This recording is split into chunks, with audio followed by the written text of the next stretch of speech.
It took me years to notice that the loudest sound in my house was the silence that followed me into a room. My name is Ethan. In my 40s, I was a senior partner at a firm that specialized in high-stakes mergers. I prided myself on my vision. I thought fatherhood was a long-term investment.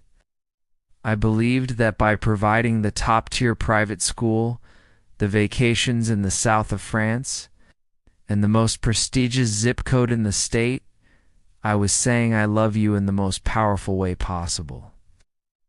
I viewed my absence as a noble sacrifice for my son, Caleb's future.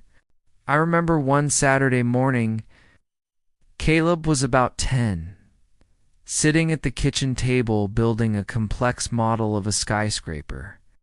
He looked up, his eyes bright and expectant, waiting for me to see what he'd done. I was mid-call, juggling a crisis at the office. I didn't even look at the model. I just gave him a distracted "Great job, Caleb," and used a hand gesture to tell him to be quiet while I kept talking into my headset. I didn't see the light go out in his eyes. He didn't complain. He just looked back down at the plastic pieces. That was the invisible turning point. He didn't stop loving me that day, but he did stop seeking me. He learned that looking up was a waste of his hope. I'm retired now. I finally have all the vision and time I ever wanted. Last weekend, Caleb came over to visit. He's 28 now, successful, and remarkably polite.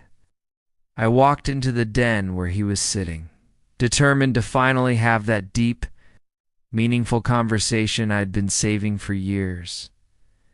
I waited for him to look up. I stood there for what felt like an hour, but his eyes stayed fixed on the screen of his laptop. He answered my questions with professional, detached courtesy. He wasn't being mean. He had simply mastered the lesson I taught him 2 decades ago.